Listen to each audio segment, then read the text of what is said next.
बहुत पहले की बात है।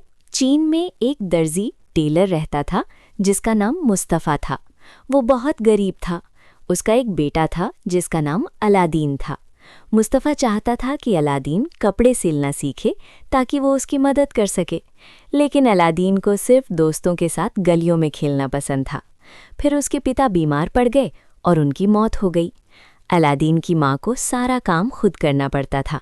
वो कहती थी, काश तुम कभी मेरी मदद करते, लेकिन अलादीन ने कभी नहीं की। एक दिन जब अलादीन खेल रहा था, एक आदमी ने उससे बात की। क्या तुम मुस्तफ़ा दर्जी को जानते हो? उसने पूछा। अलादीन ने कहा, वो मेरे पिता थे, पर अब वो गुजर चुके हैं। आदमी बोला, मैं उनका भाई हूँ, मैं तुम्हारा चाचा हूँ और मैं तुम्हारी और तुम्हारी माँ की मदद करना चाहता हूँ। उसने अलादीन को कुछ पैसे दिए।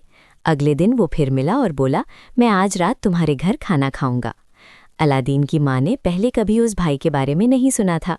असल में वो आदमी अलादीन का चाचा नहीं, बल्कि एक मैजिशियन, जादूगर था। जादूगर ने अलादीन को नई दुकान और नए कपड़े दिलाने का वादा किया। वो अलादीन को एक पहाड़ी पर ले गया और वहाँ आग जलाई, जिसमें से काला धुआं निकलने लगा। ज़मीन पर एक बड़ा पत्थर दिखा जिसमें एक रिंग लगी थी। अलादीन ने उसे खींचा तो नीचे एक गहरा कुआं दिखा। जादूगर ने कहा, अंदर जाओ, तुम्हें सोने चांदी की गुफाएं मिलेंगी, पर उन्हें हाथ मत लगाना। सबसे आखिरी में एक बाग, गार्डन होगा, जहाँ एक पुराना लैंप, चिराग रखा होगा, वो मेरे लिए लेकर आओ। उसने अलादीन को अपनी एक रिंग भी दी हिफाजत के लिए।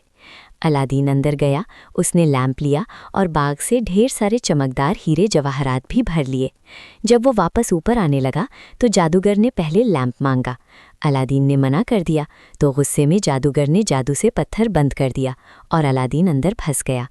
3 दिन बाद अलादीन ने गलती से अपनी रिंग रगड़ी, जबकि एक जिन प्रकट हुआ और उसे घर पहुंचा दिया। कुछ दिन बाद जब घर में खाना खत्म हो गया, अलादीन की माँ ने उस पुराने लैंप को साफ करने के लिए रगड़ा। तभी एक बहुत बड़ा जिन, स्लेव ऑफ द लैंप, बाहर आया। उसने उन्हें सोने की प्लेटों में ढेर सारा स्वादिष्ट खाना दिया।